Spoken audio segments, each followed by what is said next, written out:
ho sa inyong lahat. Tayo po muling narito sa ating programang Word Made Flesh. Sa ating pong paghahanda para sa ika-6 na linggo sa karaniwang panahon po sa Eklesiya. Tayo po naghahanda rin, ito po sa Pilipinas, ay pagdiriwang ng World Sunday of the Sick. Kaya mga kapatid, lalo na yung mga may karamdaman sa inyo, sana po huwag nating sayangin ang ating mga pagdurusang sinasapit. Sana po talaga maging sakripisyo po ito para sa bawat isa sa atin. Sakripisyo. Pain without Christ is suffering. Pain with Christ is sacrifice. Sacrifice, so ibig sabihin nagpapabanal sa atin. Tandaan niyo ho, sabi nga ni San Pablo, ikinalulugod ko ang aking mga pagdurusan dinaranas para sa Eklesiya, ang katawan ni Kristo. Dahil sa ganitong paraan, pinupuno ko ang kulang pa sa pagdurusan niya. Friends and sisters, ay lalo na po yung mga mayroong dinaranas na hirap dito. Sana po ialay niyo ang inyong mga dinaranas na hirap sa Panginoon. At sana kung ipagdarasal niyo rin sa inyong paghihirap ang Word Made Flesh Foundation Incorporated, itong ating programang Word Made Flesh na ito, ay talaga pong papasalamat ko ito sa inyo. Kaya po binabati ko ang lahat ng sumusubaybay sa ating palatuntunan ito, mga magulang, mga anak, mga kasambahay, yung pong mga kaparian, mga diakono, religyosa, mga seminarista, katikisa, nagpapalaganap ng magandang balita. Sana po maging kaaya-aya itong ating programang ito sa inyo, kapulutan ninyo, magagamit ninyo sa inyong paglilingkod sa bayan ng Diyos. Kaya po mula rito at saan man kayo naroon sa mundong ito, ang ating pong paabot ng pagbati sa inyo ay Shalom, kapayapaan sa inyo lahat.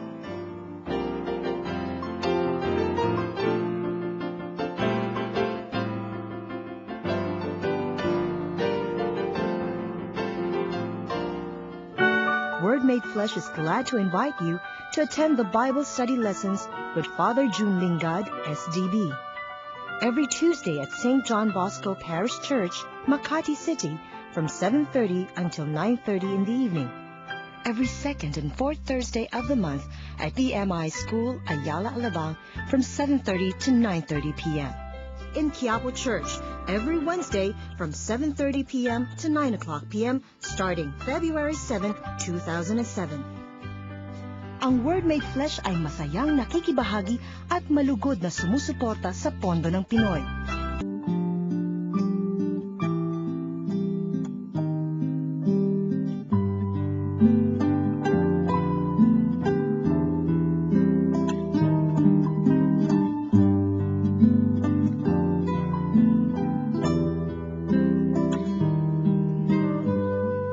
Sinasabi ni Yahweh, parurusahan ko ang sino mang tumatalikod sa akin at nagtitiwala sa kanyang kapwa sa lakas ng mga taong may hangganan ng buhay. Ang katulad niya'y halamang tumubo sa ilang, sa lupang tigang at sa lupang maalat na walang ibang tumutubo. Walang mabuting mangyayari sa kanya. Ngunit maligaya ang taong nananalig kay Yahweh, pagpapalain ang umaasa sa kanya. Ang katulad niya'y halamang nakatanim sa tabi ng batisan. Ang mga ugat ay patungo sa tubig. Hindi ito manganganib kahit dumating ang tag-init, sapagkat mamamalaging luntian ang mga dahon nito. Kahit di umulan ay wala itong aalalahanin. Patuloy pa rin itong mamumunga. Ito pong ating unang pagbasa para dito sa ating ika-6 na linggo sa karaniwang panahon sa Eklesiya ay hango kay Jeremias, isa hong propeta, one of the 4 major prophets again. Isa po siyang pari na tinawag ng Diyos upang maging tagapagsalita niya rin. At dito po sa pagbasa natin ito, chapter 17 verses 5 to 8, naririnig ho natin dito yung sinasaad ho dun sa unang-unang salmo ho sa Lumang Tipan, Psalm number 1, you know. Ang sinasabi ho dito kasi sa ating pagbasa, curse, sinusumpa yung tao na nagtitiwala sa mga tao lamang, no? Na naghahanap ng lakas sa mga tao, na ang puso ay talagang napakalayo sa Panginoon. Para siyang isang tambo doon sa ilang na walang kabunga-bunga, na walang napapala mula sa pagbabago ng mga panahon. Mag-isa siyang nandoon sa ilang, talagang tigang na tigang. Pero pinagpala yung taong nagtitiwala sa Panginoon, na ang talagang kapag-asa niya ay nasa Panginoon para sa isang puno na nakatanim sa tabi ng tubigan.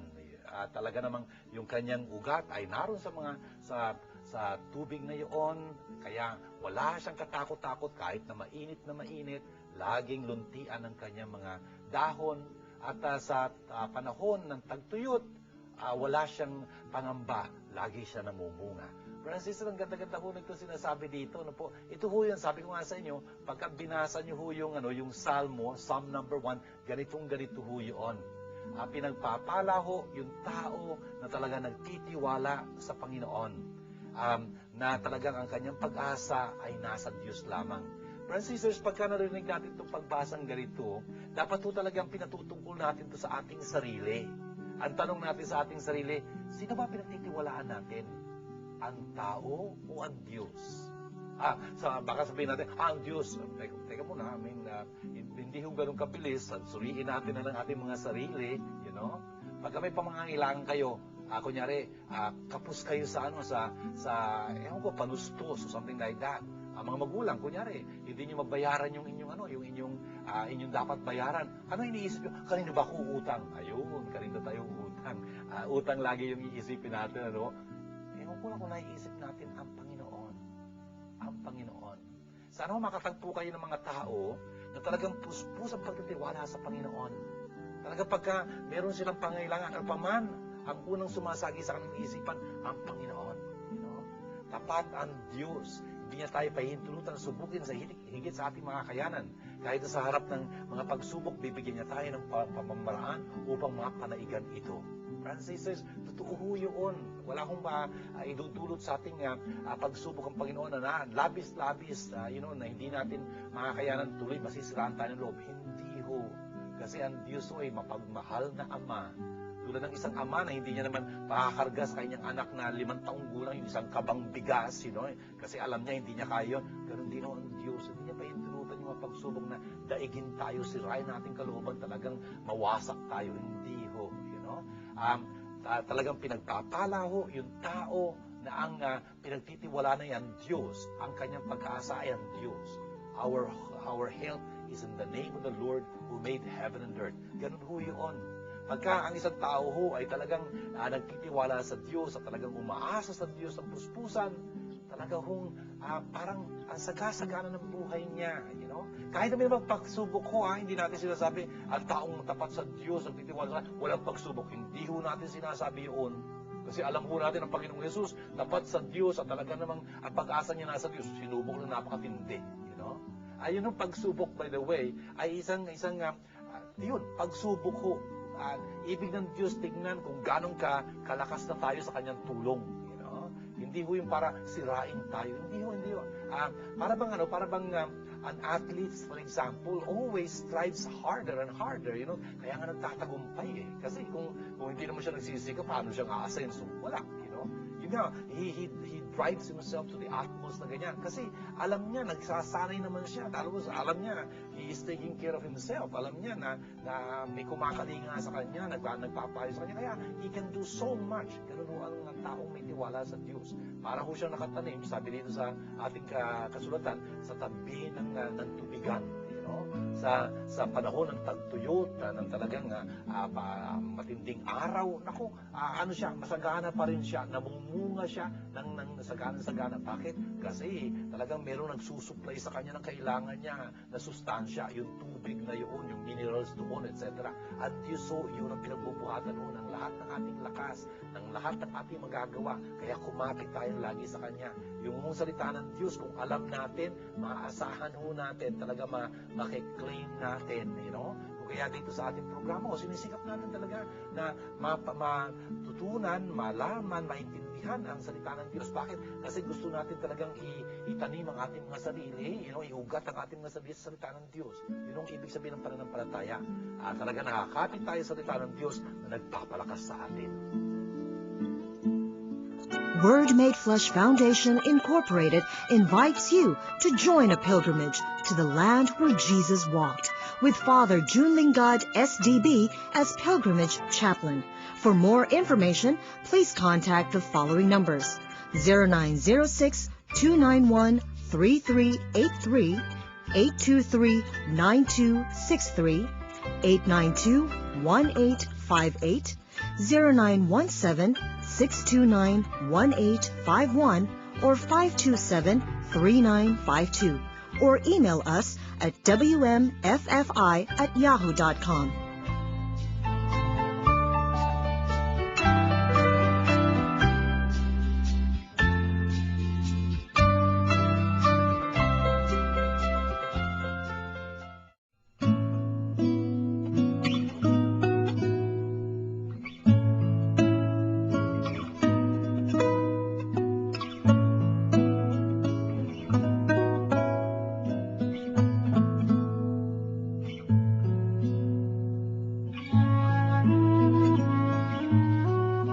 Ngayon, kung ipinangangaral namin si Kristo'y muling nabuhay, ano't sinasabi ng ilan sa inyo na hindi bubuhayang muli ang mga patay? Kung ito'y totoo, lilitaw na hindi muling binuhay si Kristo. At kung si Kristo'y hindi muling binuhay, walang kabuluhan ang aming pangangaral at walang katuturan ang inyong pananampalataya. Kung magkagayon, lilitaw na kami mga bulaang saksi ng Diyos, sapagkat pinatotohanan namin na muling binuhay ng Diyos si Kristo, ngunit lilitaw na hindi ito totoo, kung talagang di bubuhayang muli ang mga patay. Kung hindi bubuhayang muli ang mga patay, hindi rin muling binuhay si Kristo. At kung hindi muling binuhay si Kristo, kayo'y hindi pa nahahango sa inyong mga kasalanan at walang katuturan ang inyong pananampalataya. Hindi lamang iyan, lilitaw pa na ang lahat ng namatay na nananalig kay Kristo ay napahamak. Kung ang pag-asa natin kay Kristo ay para sa buhay na ito lamang, tayo na ang pinakakawawa sa lahat ng tao. Ngunit ang totoo, si Kristo'y muling binuhay bilang katibayan na muling bubuhayin ang mga patay. Pinagpapatuloy po natin ang ating pakikinig sa unang sulat po ni San Pablo sa mga taga-Korinto. Napakaganda po ng kanyang sinasabi sa atin sa pagbasa natin ito. Tandaan po natin sana kung sino itong mga taga-Korintong ito. Corinth is a very beautiful place. It's a seaport. Isa siyang syudad na nandun sa may tabing dagat. Ito ho ay maraming mga pier. Hanggang ngayon. Corinth is a very important port city. But the point is, ito hong mga taga-Korinto, ang unang-unang, nanampalataya kay Jesus. Sinong mga taga-Korinto? Yung mga kargadores sa pier. Mga simpleng mga tao ito. Tapos dito sa puntong ito, sa chapter 15 verse 12, tapos 16 and 20, makikita natin, ipagdidiinan ni San Pablo yung katuruan tungkol sa mga nangamatay na sila'y talagang binubuhay ng Diyos. Ang sabi dito kung talagang si Kristo, si Jesus, ay pinapangaral bilang binuhay ng Diyos mula sa mga patay, as raised from the dead, paano masasabi ng ilan sa inyo na walang muling pagkabuhay? Teka muna, napakatindiho nitong turong ito, sabi ni San Pablo. Yung muling pagkabuhay, talagang dapat natin panghawakan. Kasi talaga nagdudulat sa atin yun ng pag-asa. Biro mo, kung pagka namatay ka, tapos na ang istorya, ay naku, ang hirap nun. Kaya pala yung mga tao, takot na takot sa kamatayan. Really. In fact, even in our days, hindi ba? Ang mga tao, hindi pinag-uusapan yung kamatayan. Of course, maliban dun sa mga yung mga nagbebenta ng pre-needs, ng ganyan, yung mga life plan or something like that. Kung tutusin, that's a very good idea also. You provide for your future. The point is, bakit mo gagawin yun kung hanggang kamatayan ka lang? Mabubulong ka lang naman kung tutusin. Hindi totoo yun Ang sinasabi sa atin ni San Pablo dito, if the dead are not raised, neither was Christ. Has Christ been raised? Verse 16. Importante na naintindihan natin ito. Si Kristo ay muling nabuhay. Kung kaya nga pinangangaral yung muling pagkabuhay. Kasi Christ has died, Christ is risen. Kung gano'n nangyari sa Kanya, tayo rin mga disipulo niya, mga alagad niya, mananampalataya sa Kanya, yung din mapapala natin kung paano siyang muling binuhay, tayo rin siyang bubuhayin. Sa mga tumido, hindi tayo magwawakas sa kamatayan. Maganda ho yung sinasabi sa misa ho para sa mga patay, the preface, before the Holy, Holy, Holy. Ang sinasabi ho dun sa misa ng mga patay ay, para sa mga tapat sa iyo, Panginoon, sa kamatayan, ang buhay ay hindi nagwawakas, kundi nagbabago lamang. Pagkasira ng aming tirahang makalupa, naghihintay sa amin ang tahanang makalangit sa kabila. It's so beautiful, it's so poetic. The beauty of it is true. Yun ang ganda nun. Hindi lang ito poetry, kundi talagang ito yung reality. Katotohanan ito. Ang sabi nga ni San Pablo dito, sa verse 16, if Christ has not been raised, your faith is vain. Kung hindi binuhay muli si Kristo, kung hindi siya muling nabuhay, yung pananampalataya nyo, baliwala talaga. Walang kabuluhan. Natural. Yung pananampalataya ho natin kay Kristo ay dahil siya namatay at muling nabuhay. Kasi kung namatay lang siya at hindi muling nabuhay, tao lang siya. Pero kung dahil siya namatay at muling nabuhay, napakita pa nga sa kanyang mga alagad, at talaga naman yun ang conviction ng church hanggang ngayon na Jesus is with us, the risen Christ, kaya yung ating pananampalataya, buhay na buhay. Hindi ho tayo natatalo ng kawalan ng pag-asa. Not at all. Pero totoo lang ho yung pag-asa, yung pananampalataya natin, may bisa kasi ho si Kristo muling nabuhay. Kasi kung hindi siya muling nabuhay, baliwala ang ating pananampalataya at nananatili tayo sa ating kasalanan. You are still in your sins. Ganun ho yun. Kasi ibig sabihin, kung namatay si Jesus, hindi siya muling nabuhay, hindi siya Diyos, hindi niya tayo naligtas. Yun ang ibig sabihin nito.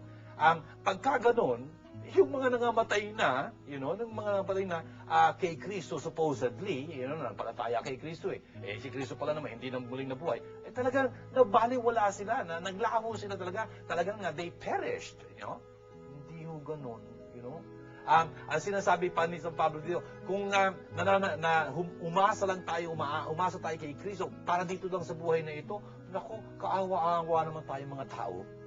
Pero mo, umaasa tayo kay Kristo para dito lang sa buhay na ito. Yung pala walang kasunod dito. Hanggang doon lang tayo sa kamatayan. Not at all. Ang katotohanan ho ito, Christ has been raised from the dead. Siya ang talagang prenda, yung first fruits, siya ang pangunahing mga bunga ng mga nangamatay. Na sila din muling mabubuhay. Yun ang ibig sabihin nito. Kung kaya mga kapatid, tignan nyo, yung ating pag-asa buong buo. Alam natin si Kristo ay muling nabuhay. Yun ho ang ating pananampalataya. Pinagbubunyi natin yun tuwing nagsisimba tayo. Hindi ba? Now let us proclaim the mystery of faith. Christ has died, Christ has risen, Christ will come again. Yun ho yung ating pananampalataya at ayun ang pananampalataya natin na yung mga nangamatay talaga ho mabubuhay muli. Tayo rin. Hindi ho tayo mahahantong sa kamatayan lang at kabulukan. Hindi ho tayo muling mabubuhay. Nagpapasalamat ho tayo sa Panginoon para sa pag-asang ito dahil sa ating pananampalataya kay Kristo muling nabuhay.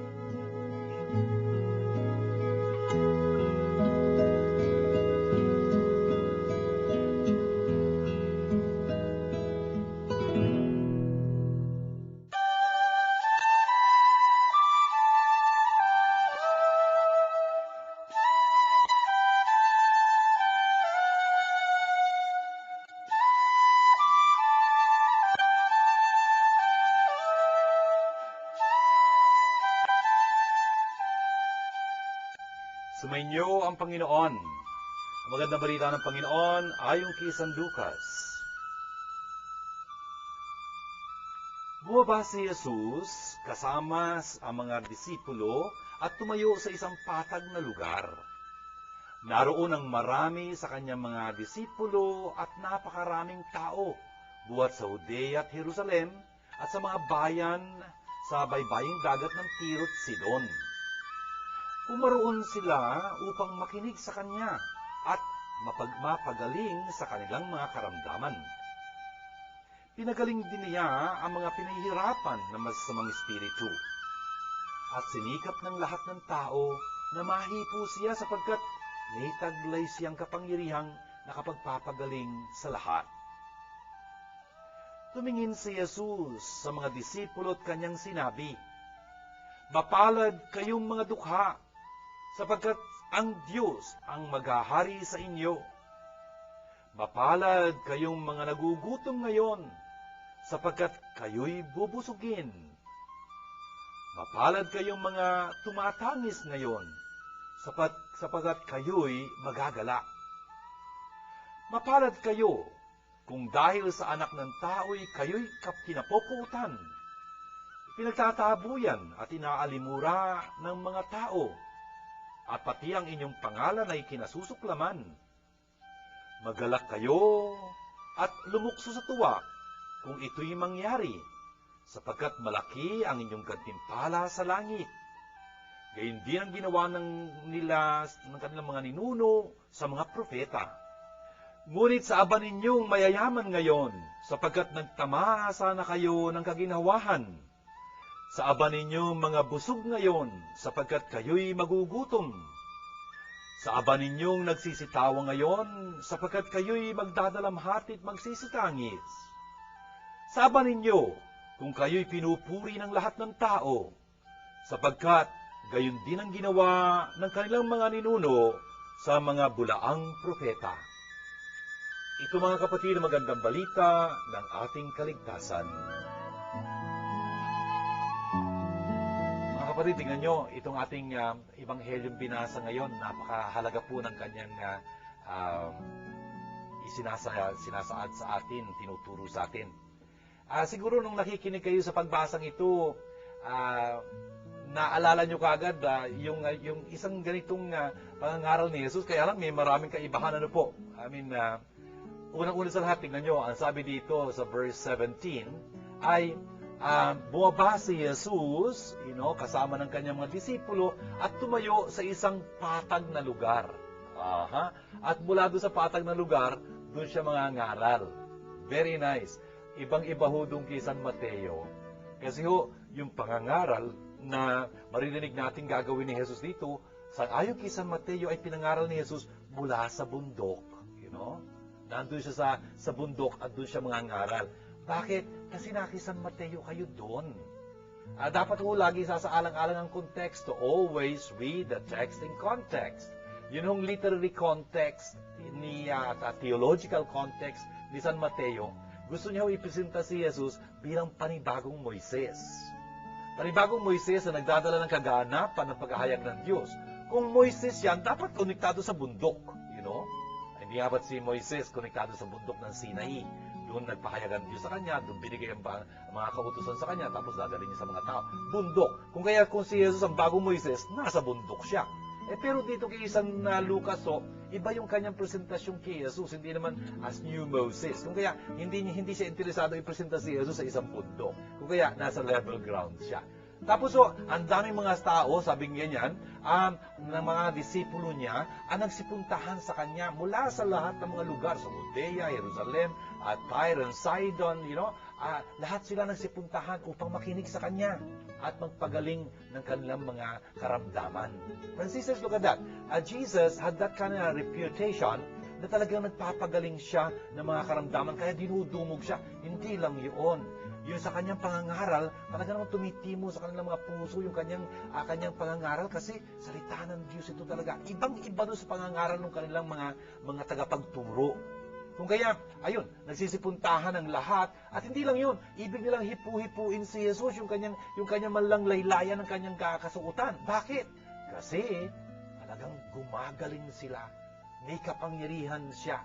Brothers and sisters, napakaganda ho nitong sinasabi dito, no? Tingnan nyo, siguro tayo mga Katoliko lalo na, nagpupunta tayo sa mga simbahan, makikita mo, may mga kapwa tayo mga Katoliko na pahid-pahid dito, punas-punas dito, doon sa mga estatwa ng mga santo, ng ating Panginoon, etc. Ganyan, no? Brothers and sisters, meron hong basihan dito sa salita ng Diyos yun eh. Mismong yung mga tao, ayun, hinihipo si Jesus na ganyan. Kasi alam nila, mayroong kapangyarihan talagang dumadaloy mula sa kanya, Para bang something rubs on them, from Jesus. Ayun, rub, sa kapapahid na niya, papupunas na niya, parang gumagaling siya. Hindi lang para, totoo yun, Parang, ewan ba, it's a very beautiful thing to think about kung bakit parang kaugalian natin yun. O pagka nagpunta ho kayo sa Roma, for example, doon sa Basilica ni St. Peter, merong estatwa doon ni San Pedro. Bronze, tanso. malaki ho siya, nakaupo sa San Pedro ganyan sa kanyang cathedra, tapos makita niyo sana yung toes, yung paa niya, yung daliri ng paa. Naku, ang kinis-kinis na. Patulis na nga eh. Dati may kurba yun eh. May hugis ng paa, ng mga toes. Ngayon, ang kinis-kinis na talaga. Kasi for centuries, pahit na pahit yung mga tao doon. Kahit na kamay lang yan, it wears off. You can see it, Ito ho yung sinasabi tungkol kay Jesus dito. Talagang hinihipo nila si Jesus ngayon kasi mayroong kapangyarihan dumadaloy sa kanya. Totoo ho yun. Brothers and sisters, sana maintindihan natin. Tayo ho ay mayroong pagkakataon na hindi lang hipuin si Jesus. Tinatanggap pa man din natin siya sa ating mga sarili sa pamamagitan ng komunyon. Can you imagine? Hindi lang ho hinihipo natin. Yung mga taong yon, hinihipo nila si Jesus, gumagaling sila. Pagka tayo ho hindi gumagaling, hindi ho si Jesus ang problema, tayo ho. Malamang wala tayong pananampalataya. Kasi pwede tanggapin ang banal na komunyon kahit na wala kang pananampalataya.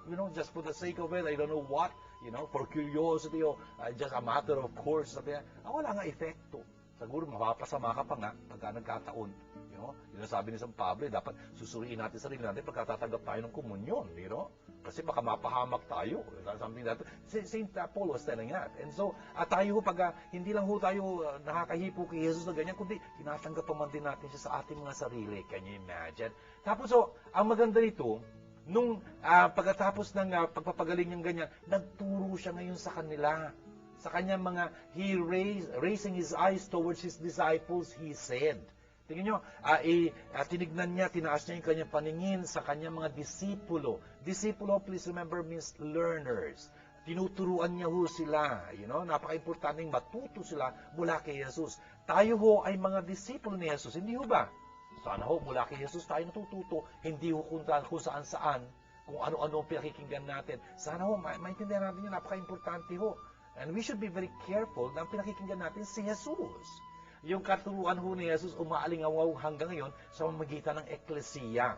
Si Father Jun nga, dito sa ating programang Word Made Flesh, karangalan ko ho maging tagapagpaalingaw ng katuruan ni Jesus. Yun lang ho ang pakay ni Father Jun dito at ng Word Made Flesh. Gusto ho natin ituro yung katuruan ni Jesus na dumadaloy sa pamamagitan ng eklesiya ng church, the teaching office of the church. Ano sabi ni Jesus dito? Blessed are you who are poor, for the kingdom of God is yours. Francis, medyo mali yung translation ng binasa ko sa inyo kanina. Ang sabi ho dito, mapalad kayong mga dukha sapagkat ang Diyos ay maghahari sa inyo. Parang future, Mali. It is ngayon pa man, pinaghaharian na kayo ng Diyos kung kayo'y mga dukha. Napakahalaga ho po nito. Tapos sasabihin niya, blessed are you who are hungry now. Kayo'y bubusugin ng Diyos. Blessed are you who are now weeping. Kayong mga tumatangis ngayon, kayo ang hahalakha.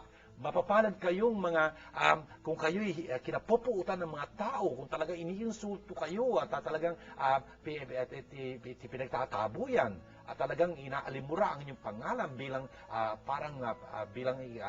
isang masama, something like that, dahil sa anak ng tao, dahil kay Jesus. Bakit tayo dapat magalak? Kasi napakadakila ng inyong gantimpala sa kaharian. Ganon din ang kanilang ginawa sa mga propeta nung una. Talaga think of Jeremiah whom we heard today in our first reading. Talaga inuusig siya at pinatay, Pero tingnan nyo, balikan ho natin itong mga pagpapalang ito sa verse 20. Sino ang pinagpapala ni Jesus? Sino ang dinideklara ni Jesus na talagang pinagpapala? Yun hong mga dukha. Please remember, brothers and sisters, yung sa pag-iisip ng mga Hudyo, I want to remind you, ang kanilang pag-iisip goes in cycles, in circles, parang concentric circles. Just imagine, for example, a pool of water. Kunyari, swimming pool.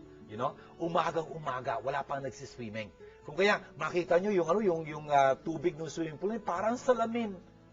Patag na patag kasi wala namang hangin umiihip. Talaga namang pantay na pantay siya, parang salamin siya ganyan. O ngayon, kumuha ka ng isang bato, ipukul mo doon sa gitna.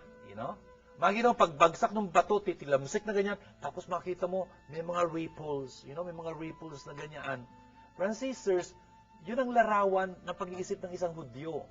Meron hong isang core reality, core truth, yung central na katotohanan ganyan, tapos uulit-ulitin yun sa iba't ibang mga pananalita.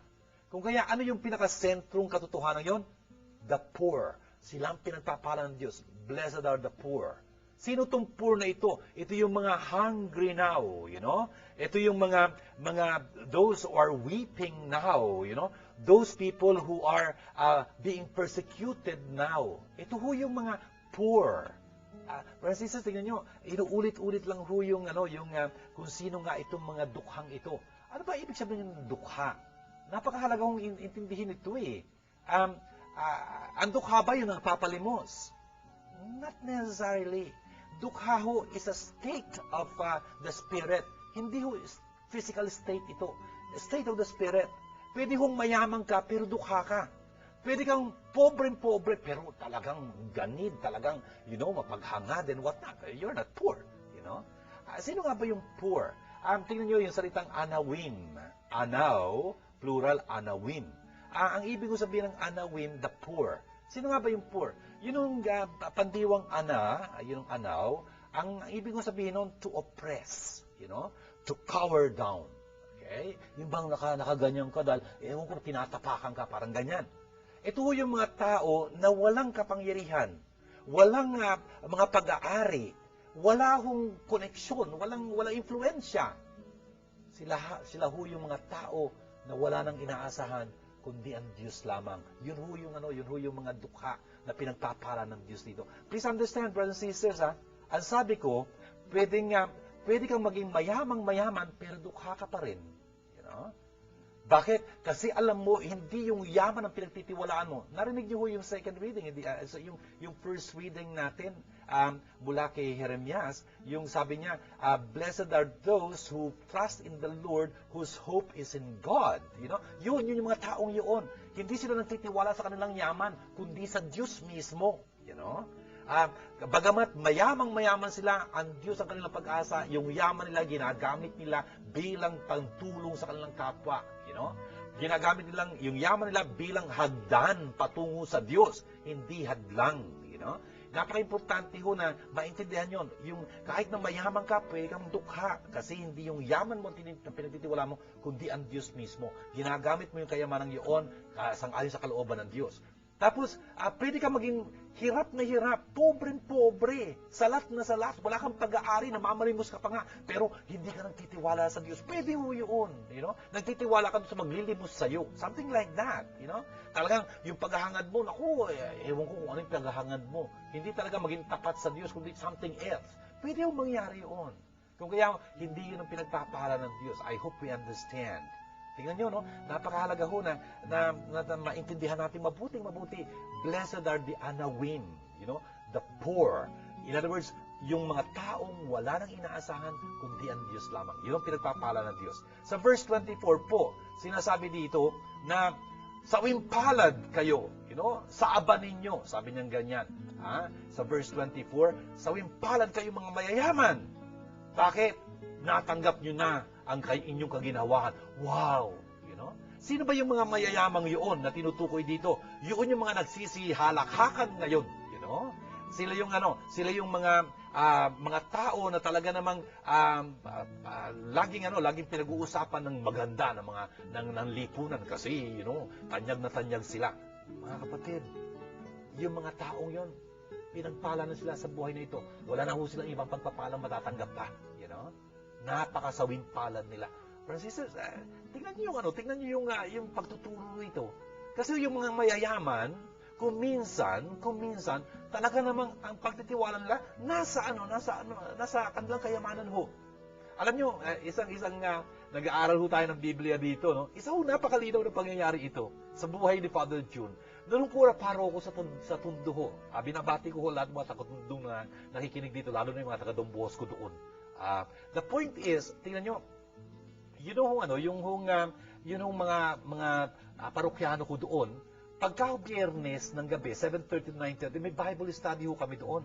Naku, alam niyo ba nung mga kapanahonang yun, yung Bible study doon, ang average, ang regular attendance, 450, 500. Siguro hindi mapaniwalaan. Talaga ho, ako rin, hindi ko mapapaniwalaan kung hindi ko nakikita eh. You know? Pero they were always there. Not only for 1 month or 1 year. 7 years plus 1 more, you know? Nandun ho sila. Lagi silang dumadating doon sa Bible study. Francis, ang dami-dami. Mga dukha ho yun, you know? Nung tinanong ko sila, bakit kayo pabalik-balik sa pag-aaral natin ng Biblia? Alam niyo ang sagot nila sa akin? Father June, kasi pagka pinag-aaralan namin ng Biblia, binibigyan kami nito ng pag-asa. Right! Their hope is in God, in His Word, you know? Alam niyo, nung kapanahon yun, nagba-Bible study ako sa isang mayamang lugar, you know? Pero pagka nandun ako sa mayamang lugar, nung pagka naka-40 kami, mga tao, 4 na po, ang dami na nun. Grabe. You know? Pero pagka nandun kami sa Pobres Park, you know, yun sa Totondo, naku, 450 regular pa lang ho yun. Yun nga ho eh, yung mayayaman, para bang, ewan ko, para sa kanila yung kayamanan nila sapat na, yun ang magliligtas sa kanila. Of course, they will find out at the end is not true. You know? Sawing palad kayo. You know? Kasi natanggap nyo na ang pagpapala ninyo dito sa lupang ito. Nung malakhak na kayo, talagang pinuri na kayo, wala na kayo matatanggap pang iba. Sawing palad kayo. Pero yung mga dukha, you know, na talagang umaasa sa Diyos, talaga naman silang pinagpapala. Kaya, brothers and sisters, sana ho, itong pagbasa natin ito mula kay San Lucas, kapag isipin tayo ngayon, sino ba talagang pinagtitiwalaan ko? Saan ba ako nakaangkla talaga? Ano ba inaasahan ko talaga? Hindi sino ba? You know? Napakahalaga ho nun. Sana ho si Jesus ang ating pinagtitiwalaan, ang ating inaasahan. Jesus, our hope. Siya ho ang ating pag-asa. Talaga ho, siya ang ating pag-asa. Ano ang kasabihan? Ang sabi dito the world belongs to the one who gives it the greatest hope. Ang magmamay-ari ng mundo ay yung nagbibigay dito ng pinakamalaking pag-asa. Kung totoo ho yun, at totoo ho yun, si Jesus ho ang talagang mag-aari ng mundo. Bakit? Siya nagbibigay sa atin ng talagang pinakamalaking pag-asa. Hindi kamatayan, hindi siya nag-api. Kung kaya meron ho tayong pag-asa sa Kanya. Yun nga ho siya ang tangi nating yaman. Sana ganun ang mangyari. Itatag ho natin ang ating mga sarili sa mayamang salita ng Diyos. Magiging matibay na matibay tayo. Hindi ho ang tawag natin sa pananampalataya, pananalig. Yes, nakasalig tayo sa matibay na saligan. Wala nang iba, kundi ang salita ng Diyos. Na dito ho sa ating programang Word Made Flesh, sinisikap natin mas maunawaan at gawin natin talagang pinakabatayan, pinakasaligan ng ating buhay. Alam ko, pagpapalain at pinagpapala tayo ng Diyos ngayon pa man. The raffle ticket draw of Word Made Flesh Foundation Incorporated, scheduled last January 31, 2007, is moved to March 24, 2007, to coincide with the Lenten Recollection. Word Made Flesh Foundation is glad to invite you to a Lenten Recollection on March 24, 2007 at 2:00 p.m. at the Ruzen Hall, Don Bosco Parish, Makati City.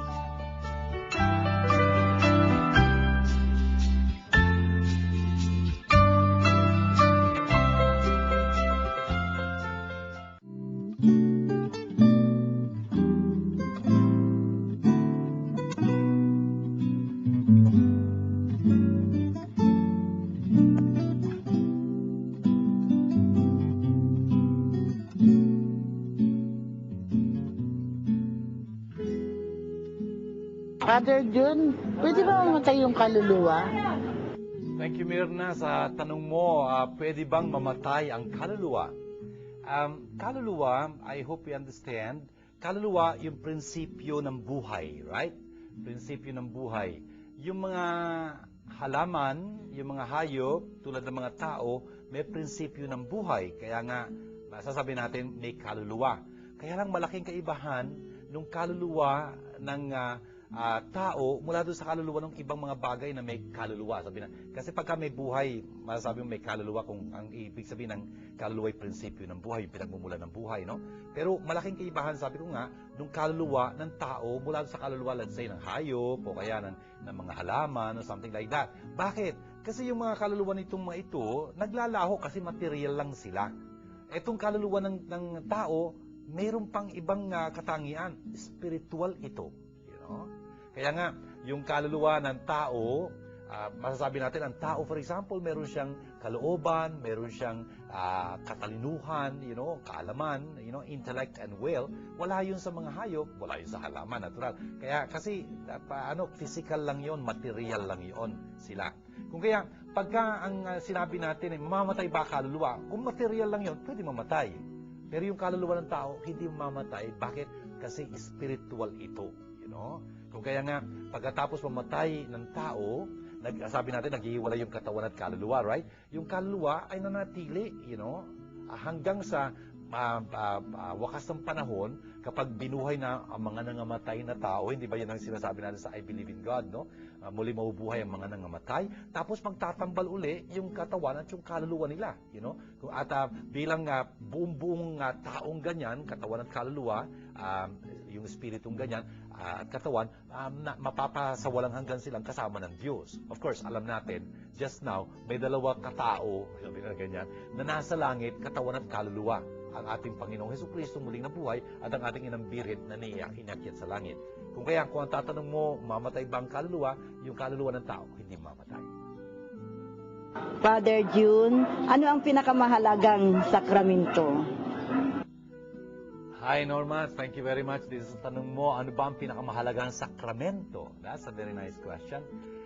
Yung mga 7 sakramento, binyag, kumpil, Eucharistia, pagkipagkasundo sa kumpisalan, pagpapahid ng langis sa may sakit, yung pagkakasal, yung pagpapari, yung orden, 7 mga sakramento to. Alin ba pinakamahalaga dito? Kung tutuusin, yung pinakapinto, ano yung pinakapinto ng mga sakramento? Binyag. Kasi kapag hindi ka nabinyagan, wala kang matatanggap na iba pa mga sakramento, Kung kaya, pinakamahalaga yon kung tutuusin. At kasi, yung unang pinaka-introduction natin sa buhay Diyos, eternal life. Ginagawad sa atin yung buhay Diyos niyo, napapatawad ang ating mga kasalanan sa pamamagitan ng binyag. Nagiging miyembro tayo tuloy ng Eklesiya. Kung kaya sa isang paraan, masasabi natin, ang pinakamahalagang sakramento ay ang binyag. Father June, ginawa po ba ni Jesus ang sakit? Hi Ezekiel, thank you very much sa tanong mo. Gawa po ba ni Jesus ang sakit?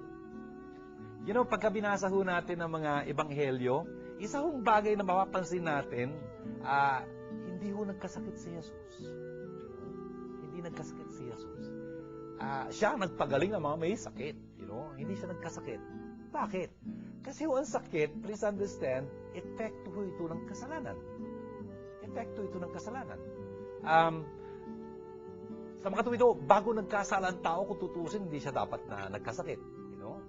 Hindi siya dapat namatay in that sense. Okay? Kasi yung sakit nga, nagbubuhat siya sa kasalanan. I think it is obvious that maraming mga sakit na talagang kita-kita mo kaugnayan sa pagkakasala. Pagka inabuso mo ang sarili mo, for example, sa pag-inom, sa pagsisigarilyo, kasalanan yon, ha? Kasi lalabag yun sa ikalimang utos ng Diyos. Huwag kang papatay. Yung pag-aabuso ng kalusugan sa pamamagitan ng pag-droga, for example, sigarilyo, alak and whatnot, talagang slow death yan. Kuminsan nga, very fast pa.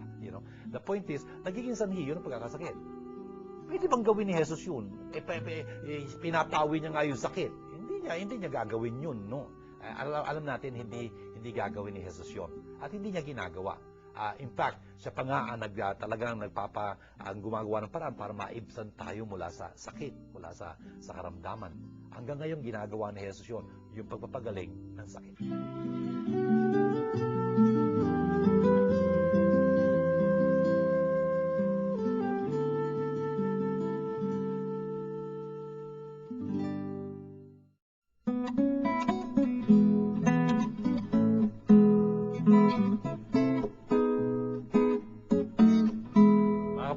Dito sa mga pagbasa natin para sa ika-6 na linggo sa karaniwang panahon sa Eklesia, ang dami pong itinuro sa atin po.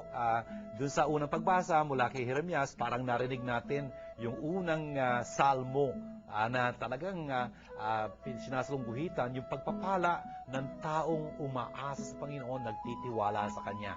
Ang larawan niya parang isang puno sa tabi ng tubig na umaagos. Talagang masagana magiging bugan ito kahit na tag-init o kaya may tagtuyot, etc. Bakit? Talagang nandun yung pinanggagalingan ng kanyang katas, ng kanyang buhay. Ganon-ganon ang taong talagang nakaangkla, nakaugat sa Diyos. Talagang pagpapalain siya anumang mangyayari sa kanyang buhay. Tapos sa ikalawang pagbasang narinig natin San Pablo, talagang inuulit niya yung napaka-importanting katuruan na pinapaabot ng Eklesiya, ng paulit-ulit na pagtuturo, na si Jesus ay muling nabuhay. At dahil siya ay muling nabuhay, tayo rin ay mayroong talagang pag-asa na tayo hindi mamatay magpakailanman. Yung kamatayan ay talagang parang daan lang yun patungo sa buhay. Parang kumbaga sa eroplano, yung eroplano nasa runway para mag-take off, yun ang kamatayan. Magte-take off siya upang pagkatapos to make off, mag-landing siya ang tao sa piling ng Diyos. Ganun ang mangyayari. Dahil si Jesus ay muling nabuhay, meron tayong pag-asa. Yung ating pananampalataya ay talagang matibay ang batayan. Si Kristo kasi, hindi siya sinungaling. Ang Eklesiya, nakatagpo niya si Kristo at nakakatagpo niya si Kristo. Talagang kumbinsido siya. Hanggang ngayon, buhay na buhay si Jesus. Yun ang ating pag-asa, yun ang ating pananampalataya. Tapos yung ebanghelyong ating nakita ngayon na nagturo si Jesus at napakahalaga ng kanyang katuruan, pinagpapala ang mga dukha, yung mga aba, yung mga wala nang inaasahan kundi ang Diyos lamang. Yung kabaliktaran nito, talaga namang sawimpalad sila. Brothers and sisters, depende ho sa gusto nating pakinggan. Kung mga Kristiyano tayo, matututo tayo kay Kristo, makikinig tayo sa kanyang banal salita. At ang salita ni Jesus, ang pinagpapala ng Diyos ay yung nagtitiwala sa kanya ng lubos-lubusan. Pagka ang pinagtiwalaan mo, kayamanan, sawimpalad ka dahil naglalaho yun. Can you imagine, brothers and sisters, if we are what we have? Oh boy, we can lose ourselves. Kasi yung kayamanan natin, pwedeng nakawin. Can you imagine, pagka nanakaw kayamanan mo, baliwala ka na, unfortunately. Pero tayo hindi ganon, nakaangkla tayo sa salita ng Diyos, at ang salita ng Diyos hindi nang bibigo. Friends and sisters, gawin nating panalangin ang lahat ng ating narinig na ito sa ngalan ng Ama, at ng Anak, at ng Espiritu Santo. Amen. Abba, mapagmahal namin Diyos at Ama, salamat po ng marami sa pagpapaalala niyo sa amin na dapat talagang kayo ang aming pagtiwalaan, kayo ang aming maging pag-asa. Yun po ang aming ginagawa ngayon. Salamat po sa inyong banal na salita na ipapaalala sa amin ito. Ibig po namin tularan ang inyong inang Birhen si Maria sa pagtitiwala niyo lagi, sa pag-asa niyo lagi sa inyo. Sa kabila ng lahat ng pagsubok, alam niya, kayo ang maaasahan, hindi kayo nang bibigo. Yun din ang ibig namin maisabuhay. Aba, tinataas po namin sa inyong lahat ng mga nagsusubaybay sa aming palatuntunan ito. Lalong-lalo na yung mga may pinapasang hirap, yung may mga karamdaman, may mga pagsubok na dinaraanan, yung po nalulumbay, namimigati dahil sa pag-ihaw ng kanilang mga minamahal. Yung pong mga tumutulong sa amin din sa gawa nitong aming pagprogramang Word Made Flesh ay yung pagpalain at yung pagnagnanais, pagpalain yung gariin. At lahat pong ito ay aming ginagawang panalangin kasama ng aming Birhen, alang-alang kay Kristo ang aming Panginoon. Amen. Sumainyo ang Panginoon at pagpalain kayo masaganang makapangyarihang Diyos, Ama at Anak at Espiritu Santo. Amen. Ito po ang ating palatuntunang Word Made Flesh. Ano po naging pag-asa ito sa inyo, bumuhay sa inyong mga kalooban. Lagi ho tayo magtiwala sa Diyos. Hanggang sa muli natin pagtatagpo. Shalom sa inyong lahat.